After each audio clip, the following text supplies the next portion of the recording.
ഞാൻ എൻ്റെ ജീവിതത്തിൽ ഏറ്റവും ഇമ്പോർട്ടൻ്റ് ആയിട്ട് ഓർക്കാറുള്ള ഒരു കാര്യം, nothing is permanent. Nothing is permanent. സന്തോഷം വരുമ്പോഴും നത്തിങ് ഈസ് പെർമനൻ്റ്, ദുഃഖം വരുമ്പോഴും നത്തിങ് ഈസ് പെർമനൻ്റ്. കുറച്ച് കഴിയുമ്പോൾ ഇതൊന്നും ഉണ്ടാവില്ല. ഇന്ന് നമ്മൾ ഏറ്റവും കഷ്ടപ്പാടാണ്, ദുരിതമാണ്, നല്ലതാണ്, ചീത്തതാണ് എന്നെല്ലാം കരുതുന്ന ഒന്നും തന്നെ നാളെ ഉണ്ടാവില്ല. നാളെ ഇതെല്ലാം നമുക്ക് വളരെ നിസ്സാരമായി തോന്നും.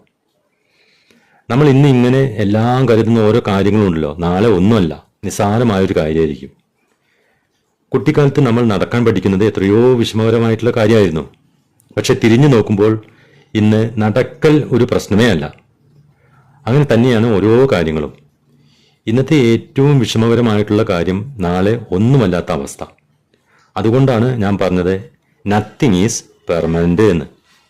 എപ്പോഴും ഞാൻ ഓർക്കുന്ന ഏറ്റവും പ്രധാനപ്പെട്ട വേറൊരു കാര്യം, എൻ്റെ ജീവിതത്തിലെ ഏറ്റവും പ്രധാനപ്പെട്ട കാര്യം, അതായത് be bigger not a beggar.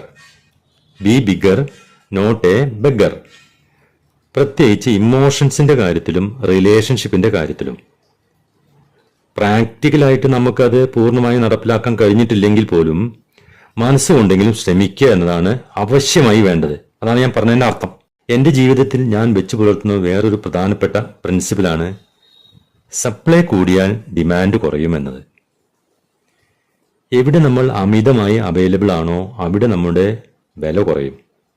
അതുകൊണ്ട് കഴിവതും അനാവശ്യമായ ഇടങ്ങളിൽ നമ്മൾ അമിതമായിട്ട് അവൈലബിൾ ആവാതിരിക്കുക എന്നതാണ് ഉചിതം. ഈ ഭാര്യ ഭർത്തൃ ബന്ധത്തിന്റെ കാര്യത്തിലല്ല ഈ പറയുന്നത് കേട്ടോ, അത് വേറൊരു റിലേഷൻഷിപ്പാണ്. ഞാൻ പൊതുവായ കാര്യത്തിലാണ് ഈ പറഞ്ഞത്. അതുകൊണ്ട് കൺട്രോൾ യുവർ അവൈലബിലിറ്റി എന്നതാണ് സാരം. അതുപോലെ തന്നെ മറ്റൊരു പ്രധാനപ്പെട്ട കാര്യം, യഥാർത്ഥത്തിൽ എല്ലാ കാര്യങ്ങളും ഈ പറയുന്നതൊക്കെ പ്രധാനപ്പെട്ടത് തന്നെയാണ്. നമുക്കിത് കഴിയുമെന്ന് നമ്മൾ ഒരു കാര്യത്തിൽ വിശ്വസിക്കുന്നുണ്ടെങ്കിൽ അത് നമ്മൾ പകുതി ചെയ്തു കഴിഞ്ഞു എന്നതാണ് സത്യം.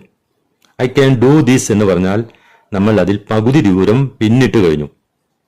ഐ കാൺ ഡു ദിസ് എന്ന് പറഞ്ഞാൽ നമ്മൾ ഒരുപാട് ദൂരം പുറകിലോട്ട്, അതായത് കിലോമീറ്റർ കണക്കിന് പുറകിലോട്ട് പോയി. പിന്നീട് നമ്മൾ അത് ചെയ്തു തീർക്കണമെങ്കിൽ സീറോയിൽ നിന്നല്ല മൈനസിൽ നിന്ന് തുടങ്ങണം.